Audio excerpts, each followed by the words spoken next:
pains I have sometimes, as elderly people do. Exaggerated. You can't be 50 yet. No, you're right. More's the pity. But not long to wait either.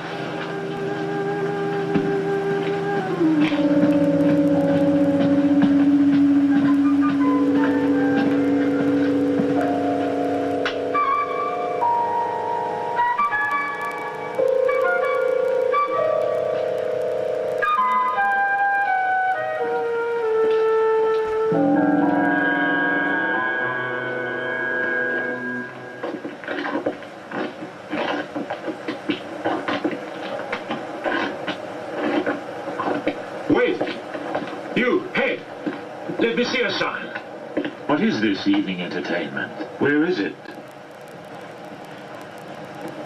Not for everybody.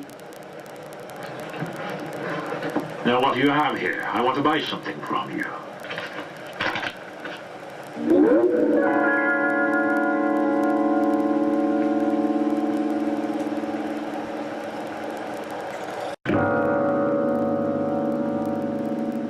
There once was a man called Harry, who went on 2 legs, wore clothes, and was a human being. Nevertheless, he really was a wolf of the steppes. In his childhood, he was wild and disobedient and disorderly, and those who brought him up declared a war of extinction against the beast in him. And precisely this had given him the idea that he really was a beast, with only a thin veneer of the human.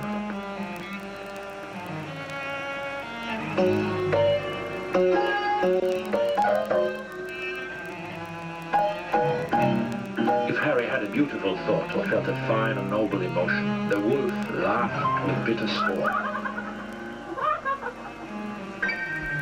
He knew well enough what suited him.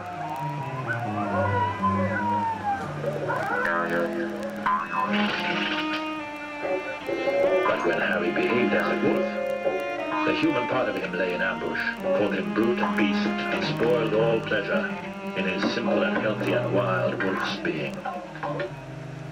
It cannot be denied that he was generally very unhappy.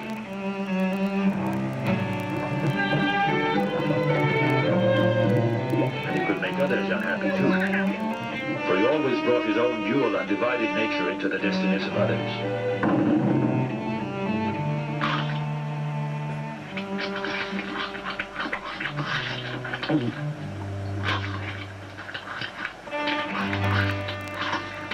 Nevertheless, he was secretly and persistently attracted to the bourgeois world, dressed respectably, had money in the bank, and supported poor relations.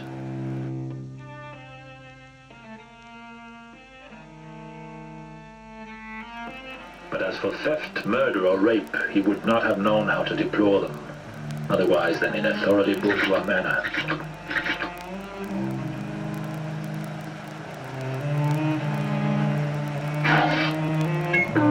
Now, what we call the bourgeois as a principle of human existence is nothing less than a search for balance.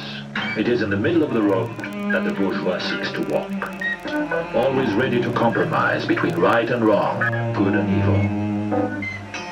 He will never surrender either to the martyrdom of the spirit or to the martyrdom of the flesh. The vital force of the bourgeoisie resides in its outsiders. Artists and intellectuals like Harry, who develop far beyond the level possible to the bourgeois, knowing the bliss of meditation no less than the gloomy joys of hatred and self-loathing. He is nevertheless captive to the bourgeoisie and cannot escape it, unless, if suffering has made his spirit tough and elastic enough, he finds a way of reconciliation and an escape into humor. The outsider has 2 souls, 2 beings, God and the devil in him. And these men, for whom life has no repose, live in their rare moments of happiness with such strength and indescribable beauty. The spray of their momentary ecstasy is flung so high over the wide sea of suffering, touches others with its enchantment. But only the strongest of them force their way through the atmosphere of the bourgeois world to reach the cosmic.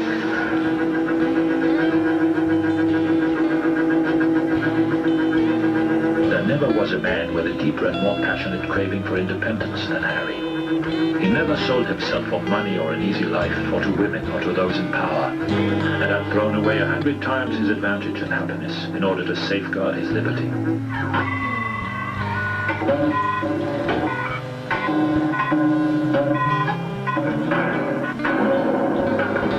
But in the midst of his freedom, Harry suddenly realized that his freedom was a death, and that he stood alone.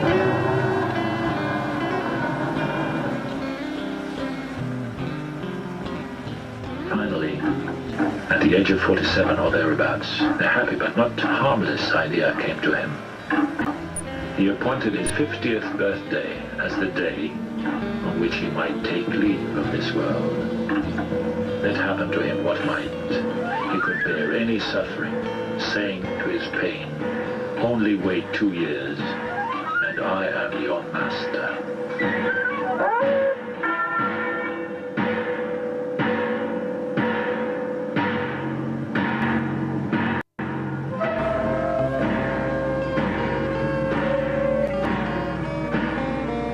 And with this, he cherished the thought of the morning of his 50th birthday.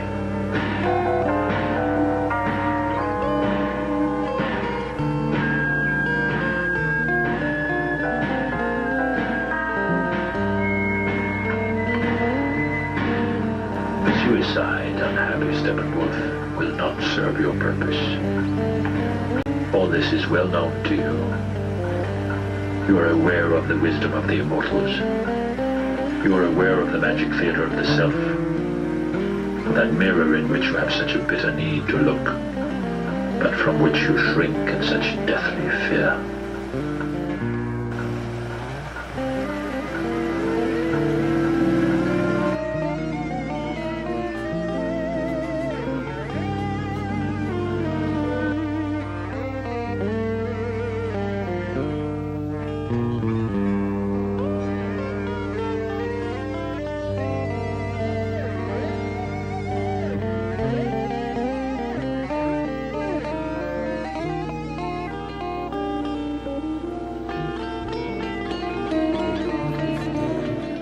And dance around in your bones. When it gets too hot for comfort and you can't get ice cream cones, it ain't no sin to take off your skin and dance around in your bones. It's like the bamboo babies down in the South Sea tropic zone. It ain't no sin to take off your skin and dance around in your bones.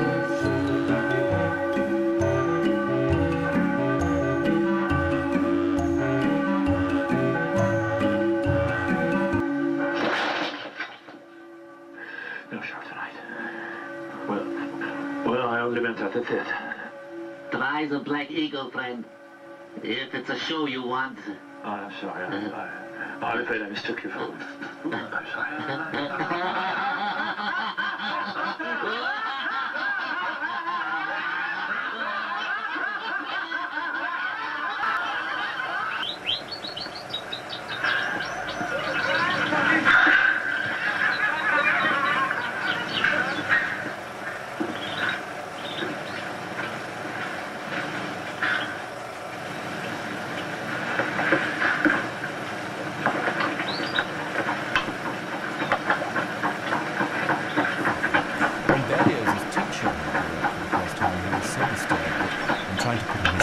Afterwards, he momentarily couldn't find his head.